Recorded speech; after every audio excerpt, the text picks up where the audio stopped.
Welcome to Grow Your Power. I am your host, Anne Greenfield. I started this show a couple years ago in order to talk of my skills and experiences in homesteading. And then I have morphed into related topics about nature and self-empowerment. Today I want to talk about small businesses in small communities, and I will have a panel to help me discuss this. Community is good. We all love to be included, I think, to be invited in, accepted, acknowledged. Whether it's to a friend's party, a loose association of parents or dog owners, a family, a group of some sort. There are an infinite number of possible communities.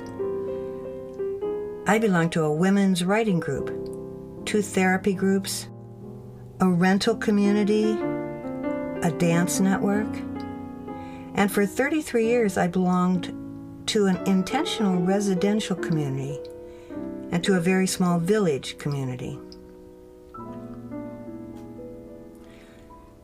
Some communities are fraught with a lot of conflict, as was the intentional community in which I lived. Nevertheless, I was accepted and enjoyed that community very much. I enjoyed that subtle feeling of belonging. Whenever I would go into town on errands, half an hour away, and see someone from my residential community, I would delight. I would feel this familial bond. Hard to explain, but real. A good feeling. Connection with a group. Psychologist Maslow describes the 5 basic human needs, and the 4th one is belonging. 6 years ago, I left my residential community and moved into town, Sebastopol, California. Population 7,000, but servicing West County of 50,000. I never felt Sebastopol was to be a community for me. It was too large, too urban, too disparate. But one Sunday, as I strolled around the farmers' market in the almost central Sebastopol Plaza, I felt that surrounding connection. I felt expanded into like a nebula of light and warmth. A band played on a stage. Children drew chalk drawings on the concrete. Good food colors and smells wafted through the air. And I was running into people that came from all corners of my life. To myself, I said, "Oh my God, I feel really supported by Sebastopol. I feel connected, greeted, acknowledged, accepted in Sebastopol."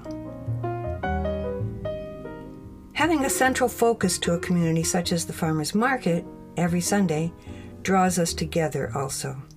I can dance there, eat, buy my veggies, chat, have a coffee, and meet all the diverse people that I accept as part of my community.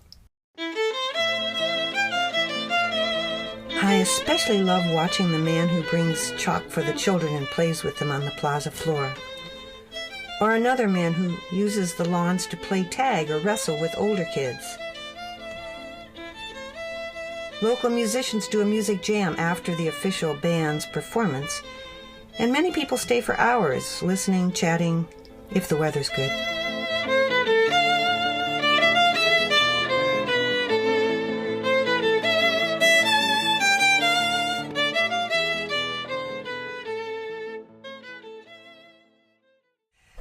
At the market, along with the vendors of farm produce, there are a number of vendors selling art, crafts, prepared foods, and beverage. What do these business people feel about the community? How do they benefit from the community?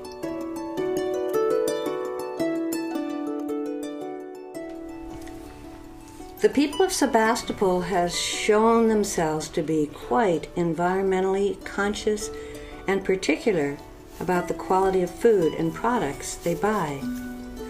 I know I am. And I favor local production just because of the transportation costs and fuel use of transporting things across the country or even across the state. I have been impressed with the products from and the personalities of these 4 vendors that I have with me today. So I'm going to have them tell you about their products and a little bit about their history and community involvement. Let me begin by introducing Kevin Pestel, and his company is Cirque du Ferment, if I pronounced that right. Kevin, can you tell us about your product and your company? Yeah, so here at Cirque du Ferment, we produce many fermented foods, an array of fermented beverages to fermented sriracha, 4 different flavors of sauerkrauts. We do fermented kimchi. We have fermented vegetables throughout the season of pickles, daikon radish, peppers, pretty much anything you can ferment we'll have throughout the season. We do a very strong fermented garlic. It's basically just pure medicine. Whenever you're feeling sick, you pop a clove and you'll be good to go. If you have kids, you definitely want to have that one on hand. And a way of introducing probiotics to people and sharing that with people is a way to open up people's eyes to a more healthy side of life. We're a locally based fermentation company who sources 95% of our produce from the local county, most of it coming from Sebastopol actually. Big contract with New Family Farm, and we have other contracts as well with Full Belly Farm during the winter season. We produce in Windsor, and we sell at the local farmers markets, we sell in all the natural food stores, and we're just continually striving to make better and better ferments, and we do that in glass vessels. We ferment for a full 8 weeks time, so we go through all succession of bacteria, so we have a maximum probiotic content in our products, as well as using anaerobic vessels that can use a lot less salt than commercial companies. We actually have about half the salt or the sodium content.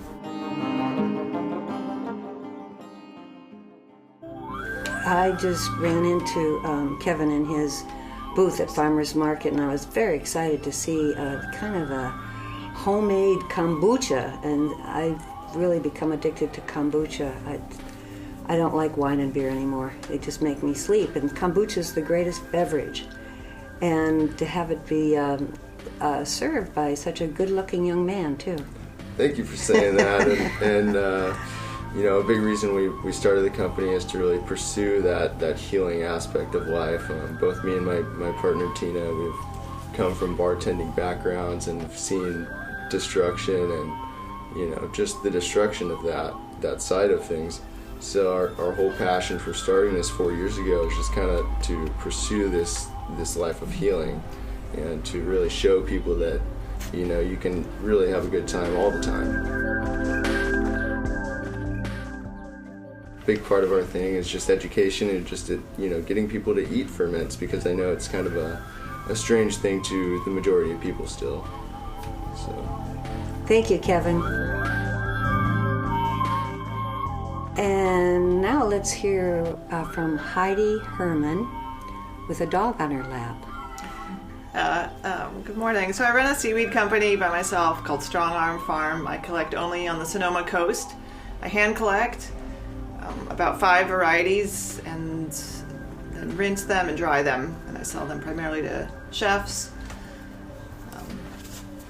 and grocers in our region in Sonoma County, and a lot goes down to San Francisco via distributor.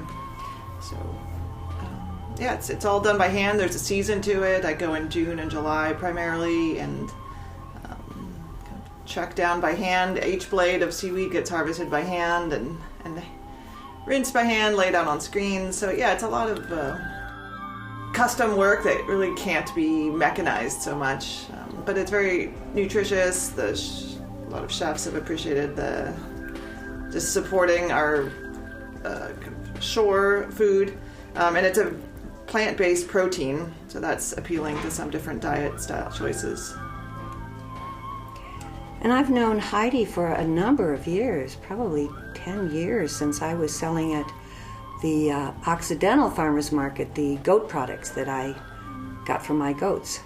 And Heidi at that time was selling produce from the same farm? Yeah, Strong Arm Farm has gone through a bit of an evolution. It used to be a produce farm, so I started that with a friend, went in solo and introduced seaweed on the table there at my first days. Maybe, what was that, like 10 years ago in Occidental Farmers Market. Seaweed was just kind of an odd thing I put at the end of the table, but it really hit its stride and gained more popularity and became my main income. And one by one, the produce just kind of dropped off my offerings, and now I don't grow any produce, I just do seaweed. All right.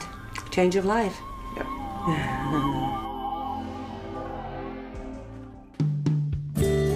The next person we have here, and I thank you all for being here, first of all. This is Ian Corbett, and his business is called Joy Pop. And the first time I saw Ian at the market, I was delighted with his whole shtick. So I hope you'll tell us how you're set up. And I've gotten to be friends with Ian too, so that's been really nice. Yeah, Joy Pop is they're organic superfood ice pops.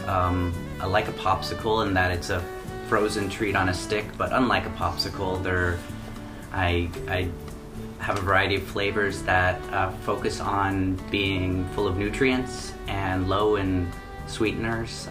In many cases, there are no added sweeteners besides the fruits themselves and the sweetness they provide. And in some cases, they're sweeteners, and mostly they're alternative sweeteners like maple or coconut sugar that are a bit better than the regular thing. I have a variety of flavors that each pop is designed to have different properties. If someone's looking for a little bit of protein or vitamin C or antioxidants or anti-inflammatory properties, there are different pops for everyone. And he sells these off of one of those old-fashioned carts on wheels. So it just reminds me of my past endearingly. And I love to see the parents with the kids going, oh man, I can give a healthy treat to my kids. Yeah, the idea is to have an alternative treat. Something that the kids will be happy with, that's fun flavors. But it's not the usual thing. It's not full of sugar, it's not full of artificial flavors or colors. There are no artificial flavors, no artificial colors. They're all natural foods. And I source as many of the ingredients as I can locally. I do use superfoods, which are foods that are known to be nutritionally dense, and I source some of those from other places because they're just great products.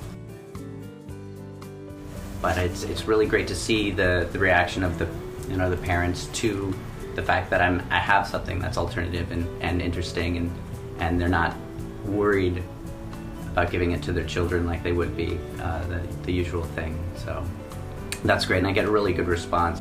Even at last week's farmers market, it was really cute. I was explaining my flavors to someone, and the response afterwards was, I really love Sebastopol, and referring to the fact that there were alternative, unusual ingredients, and it's different from the normal thing that they would see in most places. And are you going to put a bell on your little cart? I do have a bell, I have a horn. I don't try to make too much noise. I don't need to because the people are walking by me anyways. But I have what she's talking about is it's a tricycle with a cooler of sorts on the front, and I paint it up and decorate it.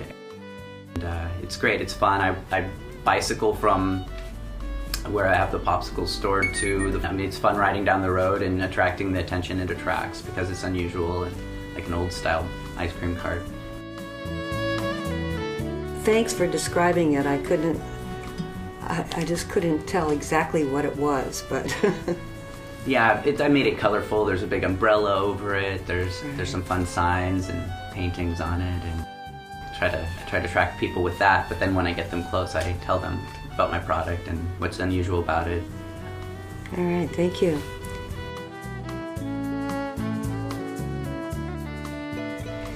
Okay, our fourth panelist is Carly Ketron, and her company is called Herbalit. Can you tell us, I was attracted to her, herbal cha. Maybe you can tell us about that and the other products you have. So my name is Carly, and my brother Jackson and I very recently just started this company together.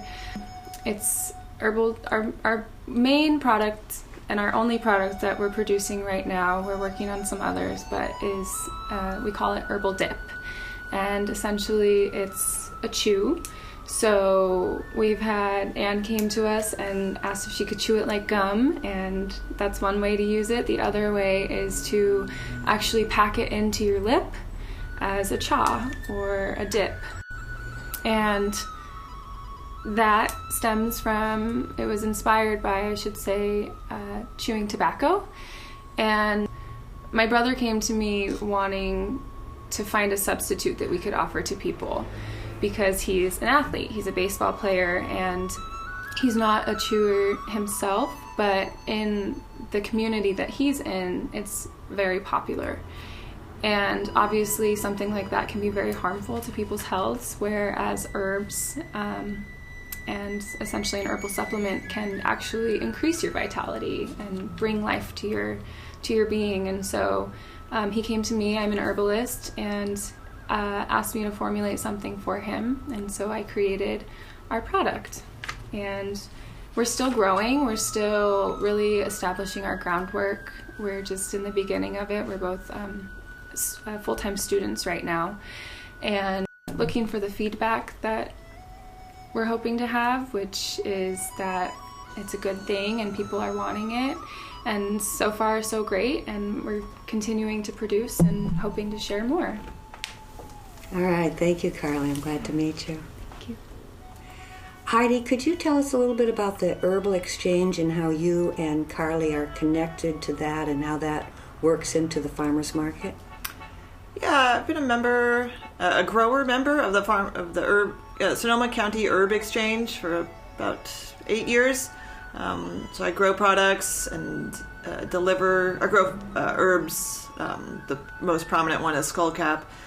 So I deliver that weekly, or I tell them when it's ready, and that organization arranges for practitioners or users, makers of these herb products. And so it's this kind of middle entity between the growers and the practitioners.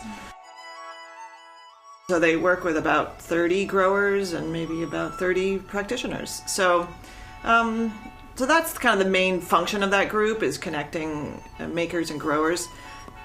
But a lot of us have product lines and do sales, and so twice a year they organize this event called All Things Herbal. And so it gets included at the Sebastopol Farmers Market into the park aspect, and there's about 15 vendors, some plants, a lot of lovely little products that have been lovingly made for all different ailments and concerns. I've been a vendor there for a handful of years with my seaweed, and other people, this is maybe the first chance you sell your little salves or tinctures or tea blends. So it's an add-on. It's in June, early June, and kind of late September are the two events. And they have a website. I think it's through the Sonoma County Herb Association, is the kind of the parent organization, and it's a nonprofit that's thriving.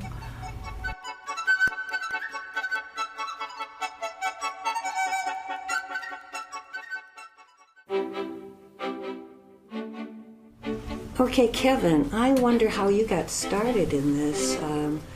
and where your intention is in the future. Yeah, so I'm pretty sure just destiny kind of had it for me. I've got a German heritage, so I'm pretty much sure I was born to make sauerkraut at this point. But other than that, I actually had a pretty bad rock climbing accident and fell 100 feet, and kind of just put me back on the couch in my parents' house after, taking a leave of absence from the fall semester at Incline Village, Sierra Nevada College. And so laid up in my parents' house, I decided it was a good idea to start a fermentation company, and I just went with it and started making sauerkrauts and pretty much built out my parents' pool house until I was able to get into a real facility. Made that happen, and is that the point that you had to get licenses or permits or anything? Yeah, I actually got the licenses while I was on the couch, still with pins in my foot. I filed for the company, and without even recovery, I just started helping my brother, and my girlfriend started helping us, and me and my girlfriend just took it off and have been producing ever since. I think I remember you saying that you've been able to support yourself with this business. Yeah, pretty much after, the first 6 months, 12 months, we were paying ourselves if you want to say $5 an hour is worth it, go for it. We were definitely not making minimum wage until probably this year. But which is how many years have you been doing it now? This is our 5th year. All right. Persistence. Yeah, and it's been just an evolving thing of finding out what people like, what kind of sauerkrauts people like, and and that's really been grateful for having the farmers market and being a community-based company where we don't ship out. All of our sales are done locally within 60 miles of our production facility. Most of our produce comes within 100 miles. It's been really great. We do a deposit program as well. As being an environmental science major before falling and starting the company, I didn't want to start a company that didn't have environmental goals and environmental ethics, and wanted to create kind of a new business model for having a sustainable kitchen, maybe collecting its own rainwater and having solar panels and having solar water systems, because I don't really know any kitchen facilities that are producing and manufacturing, locally made artisan products, but doing it on an environmental scale, such as a fully sustainable kitchen or manufacturing station. And our whole business model, I think, is really to do the satellite thing instead of having a big production facility. Is kind of more to get to an educational level or create satellite tonic bars or ferment bars in other parts of the U.S. That sounds great. So we want to keep local in mind, and because that's really going to save us in terms of CO2 emissions and just overall transportation fees, and just providing for the local economy and creating locally made products, which in turn result in a lot less carbon dioxide. And I forgot to mention, we've had a bottle deposit program since the very beginning of the company. We actually wash about 1,000 pounds to 2,000 pounds of glass per month as of right now. And mind you, we're a very small company. So a big push for us is to create a blueprint in which more bottles are reused in the county, not just Cirque du Ferment's bottles. Yeah, I remember talking to you too about the possibility of getting bigger, of transcending the local level. And what I'm hearing you say now is that you're pretty content with this size, but maybe expanding into more services. Can you say more about your Yeah, we'd like to grow to a point where we'd like to support the Bay Area, the San Francisco Bay Area, kind of more like the East Bay, Oakland, but not really to a point where we're trying to support the whole entire U.S. off of one facility. The more you scale up, the more waste there is, the more transportation, where it could be set up more on a local level. There'd be a lot less transportation. You'd get higher quality 100% because you're getting from local growers as opposed to miles away. So you're creating a local economy based company satellited around the US instead of having a big infrastructure facility on the West Coast and on the East Coast, producing from miles away. They're grabbing produce from miles away instead of creating multiple satellites with small local based growers. Thank you. I really appreciate that perspective. I think growing local, staying as local as possible is a good thing for our personal empowerment. I agree, and the produce tastes a lot better when it's grown and eaten locally. Good point.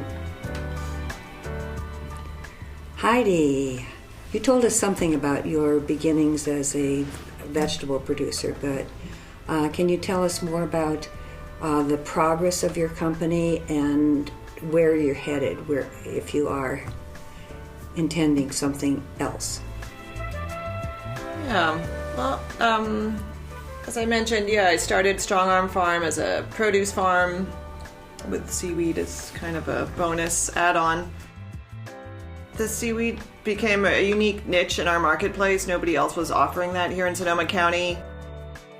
Buyers and chefs and customers had a lot of questions, and there was a lot of buzz and excitement around it. I got some good articles written about me and the business, and it just all the signs were that focus on this. Produce is kind of, it hasn't been done, but there's so many other growers in our county that I thought were doing it better than me, and we're kind of had a good reputation in place, and there was a bit of competition, and the price point was really low for a lot of produce, and so this was fun, and it kept me in the chef, kind of the food world, which I appreciate. It's a demographic I like to work with, but also with herbalists, and it kind of was a lot more nutrient dense, and it got me out at the ocean and exploring and asking a lot of questions. So I appreciated the impact it had on my life and my learning and kind of delving into this whole different kind of ocean side harvest and wildcrafting.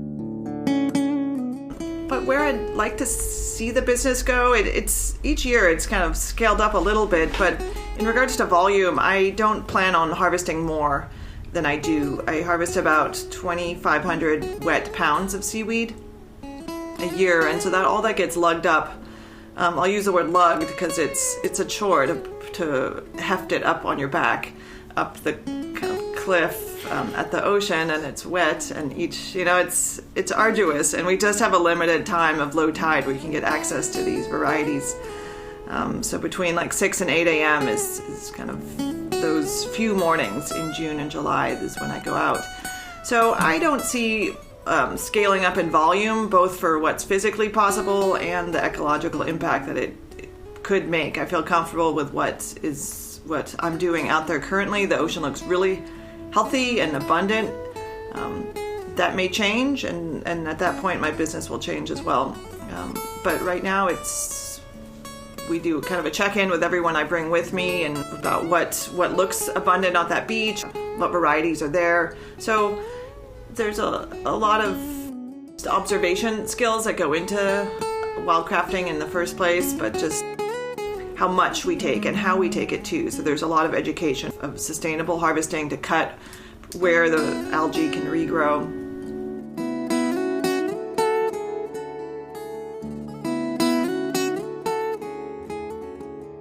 So also, I just supply Sonoma County and the San Francisco region, and I don't want to go wider than that.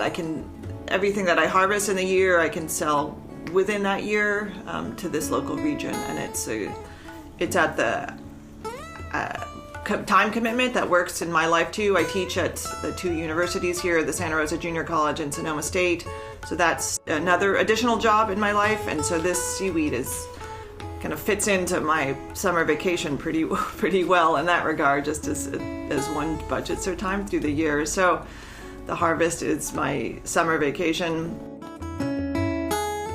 It's pretty large and bulky when it's dried, and so if I scale up, that would involve a lot more storage for this food.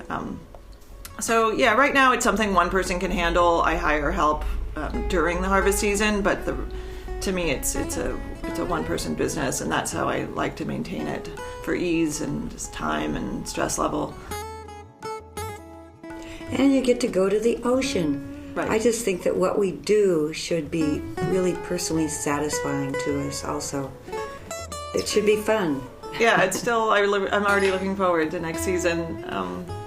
Yeah, sure, there's the complaint of the alarm going off at 3 a.m. and the drive and the big days, but the minute you're out there and kind of your cell phone doesn't work, and just the wow and amazement of what you see in this space that's normally underwater. The water's so receded, it's just for this short kind of ephemeral time that we can see all that life that's just exposed in this tiny little moment. And she has a great smile on her face as she talks about this.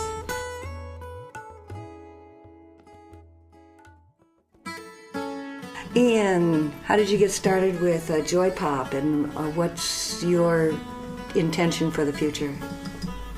Let's see, I suppose the initial seeds were planted when with the excitement of chasing after an ice cream truck when I was a little kid. Although I've, for a long time now, tried to avoid, as I said earlier, the artificial colors and flavors and those super sugar-packed sweets.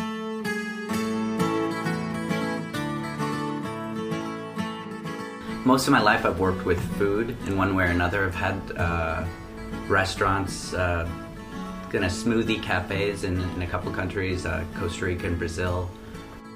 And I spent a lot of time in Latin America where fruit ice pops are really popular with young and old. Although they use a lot of fresh fruits, they're also packed with sugar. Presently, I'm working a lot with festivals. For the last several years I've been working with festivals where I work with food in a different capacity in production. I run big pizza restaurants and do different things for these festivals. And it just occurred to me that the festival goers would love and could really use a treat that gives them something back in the form of nutrition and doesn't contain a lot of things that they don't need.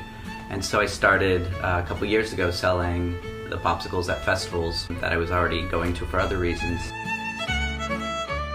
The response was really great, and then more recently, starting this spring, I was finally had the time to bring it to the community, which was my intention as well. Also, not only to provide something nice for the community, but to engage in the social aspects it brings and talk to people and have something fun and share with people. So it was my desire to have a good product and also to enhance my social life by interacting with people in a fun way. Great. It's nice to see it work on a couple levels. And you, as I understand it, you do more than just the Sebastopol farmers market. How far out are you spread? Well, I do the Sebastopol farmers market, and I've done some other local events. I do festivals where I bring them. The expenses are increased greatly, and the festivals are all local to California, central and northern at the moment. And I need to have a big enough venue where it's going to be financially viable. Because of the additional costs, I need to be able to sell that many more. But I do intend to expand within the county and do more farmers markets and possibly have them at a few shops. The ice pops I make, the Joy Pops, are vegan and gluten-free. I also wanted to have a product that that most people can enjoy with their different food needs. So I do plan to expand to the point where I want to have a little ice cream truck of sorts. Not necessarily drive around the neighborhood, but to have different ways to bring my product to different areas locally. Is money a factor? Or do you need to increase your income from your business? Definitely, yeah. I'm doing things slowly, and I haven't at this point gone and looked for investors, so I'm doing things little by little. I'll grow a little bit and then invest in a little bit more, maybe another cart. One of my big challenges right now, I'm producing in Petaluma at someone else's facility, and I'm really looking for a local production space, a commercial kitchen that I could use part-time. Once I have that, it'll facilitate a lot of things, growth and experimentation with new flavors.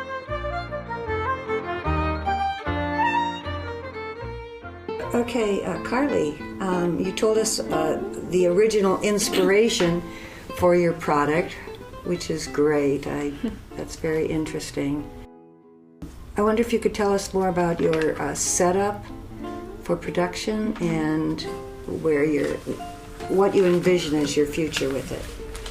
Yeah, so right now, because we're still so very small, we're just working out of my kitchen and practicing the good manufacturing practices in that space and really teaching one another. It's really been a joy to start this project with my brother, because for the longest time in our life we were not close, as siblings tend to fight, and then we got close at one point, and it really just worked out in this really beautiful way where the things that we are both studying in wanting to develop in our lives we're able to bring together. I've been studying herbalism for the last 2.5 years pretty heavily, and he is currently at Sonoma State double majoring in business and communications. So our tool sets are being brought together in this space of harmony, and it feels very folky right now, because it's in the moment it's not our greatest priority, because we're both in school and we have other work that we're doing to stay sustained, but we're really hoping. My vision in the work that I do, and from what I've learned thus far, is to share health, like the abundance of health and what comes with that, and the wealth of health with everybody. And so it's been really exciting for me sharing this experience with him, because the people that he's sharing it with aren't necessarily the demographic that I would be connected to. And I would say it's a little bit more mainstream. Like, I reside in the bubble of this beautiful space of West Sonoma County, where we do have access to fresh herbs and local ingredients and organic ingredients, but even if you just go a little bit more east, you're still finding that the community of people there aren't so in touch with that. And so for me to be able to have a product that I've formulated that's going to athletes that are putting a lot of wear and tear on their bodies, to be able to offer them something that's going to offer restoration and enhancement and just overall support of very important systems of the body, it brings my heart so much joy to be reaching that demographic of people. And even my own family, like, my family will not take tinctures that I make. They're not committed enough to make tea every day for that to be a form of medicine, but they are eating the herbal dip. And so it's just really showing me that there are ways that aren't necessarily like the mainstream of herbalism, as in tinctures and glycerates and infused honeys, that other people are willing to consume. With the epidemic and the major abuse that's been going on for a long time of the tobacco plant, I hope to help people evolve from that space. The sports community at pretty much every level, from high school all the way up into the pros, are consuming chewing tobacco. And so we're really just hoping to get into any space that we can to help people better themselves and not consume something that's really ultimately leading to their demise. The wealth of health. I love it. And I'm really touched that all of you have created products partly because you really want to offer something good to people. That's wonderful. So we are in relationship to a farmers market community and to a Sebastopol community. I'd like to talk more about the farmers market community and how you all feel when you're working there, what benefit you get out of being there. You've already told us a little bit, Ian, about the socialness that it gives you. And what effect do you think the farmers market community has from you? What are they getting from you by being there? I wanted to tell my little story about selling at the Occidental Farmers Market years ago, selling goat milk and goat cheese, and I had a very small business, nothing legal about it at all. But I was furnishing a product that people loved, and it was mostly word of mouth. I even remember one customer, I would take it and put it in her refrigerator. So it was a connection of friendship and friends of friends, and I felt so good having something good to share with people, something to give to the world. So that's my little story. Could I hear from you, Kevin, or anybody else that wants to jump in? Yeah, so funny you mentioned that. I actually stocked, one of my friend's fridges last week for him. Left me the empty bottles on the back porch, and stocked him up with some more ginger beer and some good tonics. So you're never too big enough to make people happy in your life. Is how I like to think about it. So yeah, the farmers market's really given me a really big passion for helping people, and you really get to see how you get to heal people, and people will often come to our booth sick. Probably at least 5 to a dozen people a week will come very ill, and by the next week, after I give them some shots, some kimchi juice, some garlic to go home with, just whatever. And usually when people come up sick, I'll usually give them something for free just because I want to see them better. And they'll come back the next week saying that that the products helped a lot, and they were able to get back to their work week or however it was. So that's really been a great that's great very feeling. Gratifying. Yeah, and to be a part of the community where you see so many bottles coming back, and you see the support in the community for businesses such as this, and yeah. Yeah, that could be the kind of support that you don't get so easily if you were selling out of a store. Totally, yeah, and you get to really see what people like, and yeah, you get to, feel close to the community, essentially. Mm-hmm. Yeah, I find with the Strong Arm Farm business, the seaweed, the way I connect to my community is I moved the business and myself up to Healdsburg for 6 years, and I was kind of new in that community, and I was a vendor at the farmers market, and I got to know a lot of people, a lot of familiar faces. And then when I was at an event or at the supermarket or at the park, I saw some of those faces, and there was a hello and a check-in, and it was delightful to have some familiar faces, and they're like, oh yeah, hi, and we may not know each other's name, but just a friendly face, to feel part of a community, and and got invited to events, or there was auctions that happened, and then they asked for donations, and it was a way to, especially around the fires, there was a lot of auction events where I could donate to, and so it was a great way to give back to the community, and that I had something to give that was easy.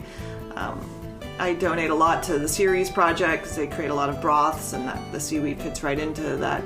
They're able to access a huge amount of people in a different demographic that may not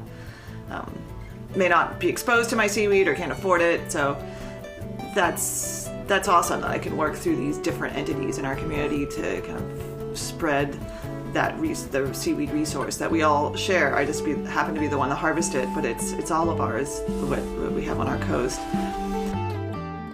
That's a nice image to see yourself as part of the community in that way of just resourcing something for the whole community. Oh, One of the community foragers. yeah. It's kind of bringing something in for the rest of the tribe. It's been that for many generations. Is this resource that gets carried in and fed and as a supplement and a food source for travelers. Different tribes would move across the states. Seaweed would come with them. Timeless to be part of that continuum, and you really feel it when you're out there. It's just like I'm just gathering food with my hands and bringing it back. But the foodies and the chefs that have a lot of questions, and I give a lot of lectures and presentations about my seaweed, just so other people can do it as well.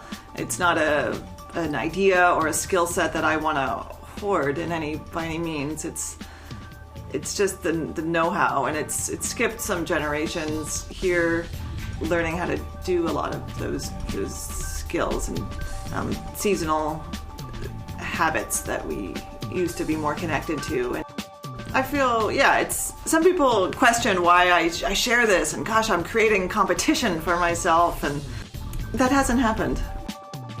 There's abundance out there, and it's having more people know about it, I think, just builds more knowledge and appreciation, not competition. So Kind of the natural abundance.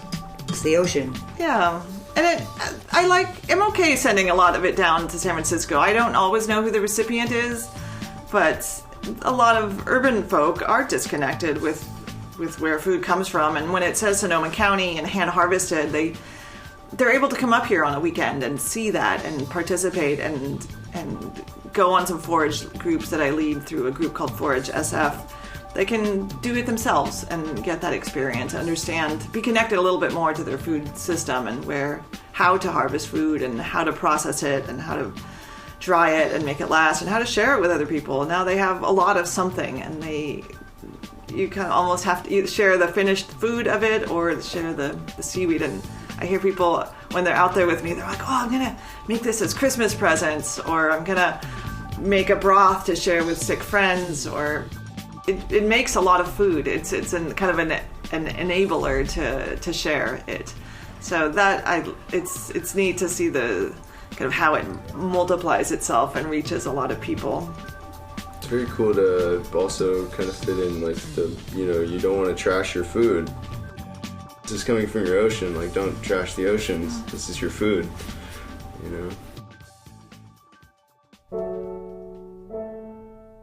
Starting a small business with an unusual product, the farmer's market has become an integral part of my process. It's really great to be face-to-face with people, trying my new concoctions and seeing how they react to it. I mean, it's a great community for what I have to offer, because a lot of the children here have grown up drinking green smoothies or whatnot. So if I have a pop with spirulina in it, for example, that they're not necessarily going to think that's the craziest idea.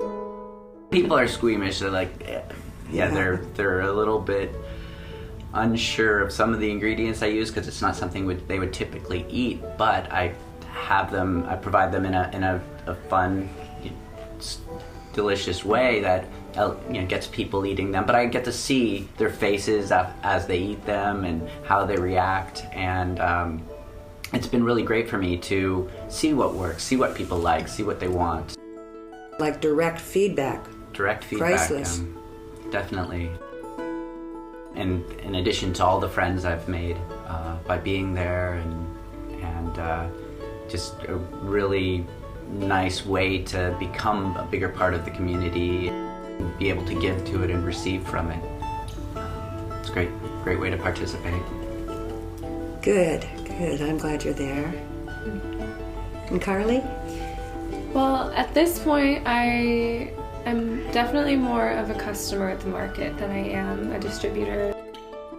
The Fall Things Herbal Fair this last September, and that was my first time being a part of that event, and I hope that it won't be the last. But as I've said before, our business is still very much in like the construction phase, and we are hoping to enter into the farmers market eventually to share it more with the community and start in that level. And I'd also like to enter into more of the local markets and some of the small businesses that are working to support the community in that way.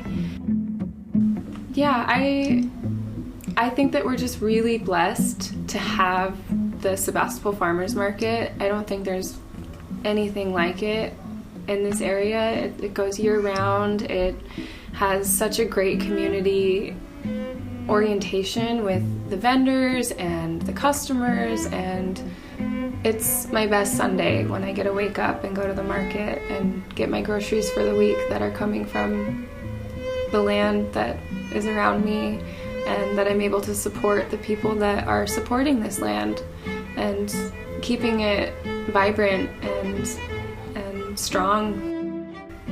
I'm really excited to be creating this business in Sonoma County so that I can give back more to all that I've received at this point. Did you grow up in this community, Carly? I didn't, no. My brother and I grew up in northern Nevada, but my grandparents have been in Marin County just about their entire lives, and my great-grandparents had a home in the Russian River, so I have a lot of roots here, and really in this last year that I've been here, I've just been given the opportunity to explore.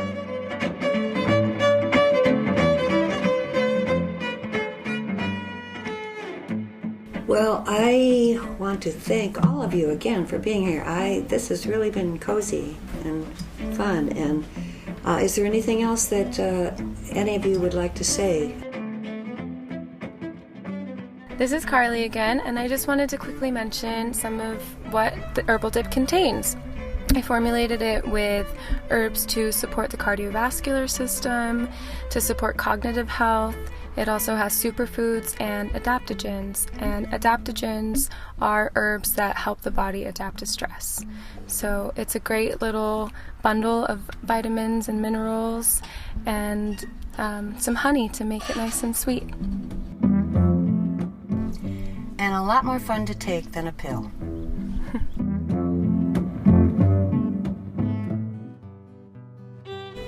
All right, well, best of luck to all of you in your products and your business, and see you around the community.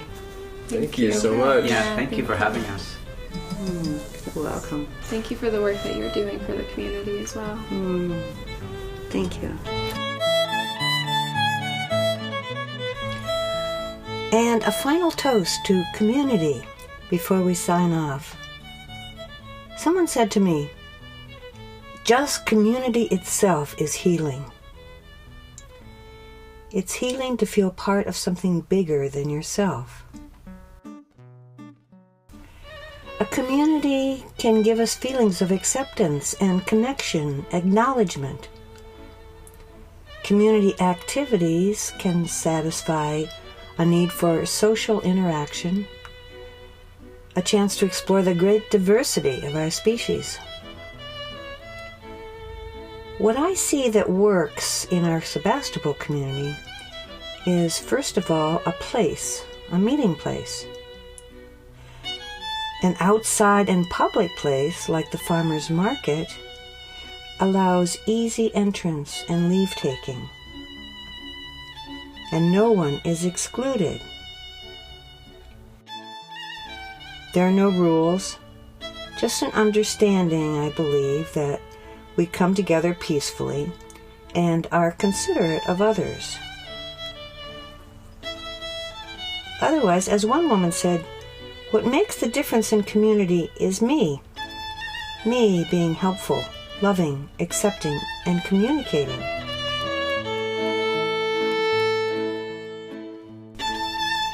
Personally, I like the idea of giving or participating as something that builds community.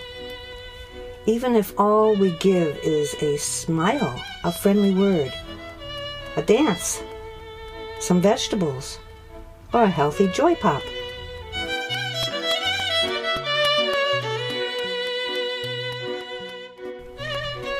Thank you, all vendors of the Sebastopol Farmers Market and all community members of the market and of Sebastopol. This has been Small Business in Small Community, brought to you by Grow Your Power and the KOWS Community Radio Station. If you're interested in alternative views of business, check out Grow Your Power archives at Facebook or SoundCloud for the show entitled Business in a New Way, or for one of 15 other shows on different alternative ways.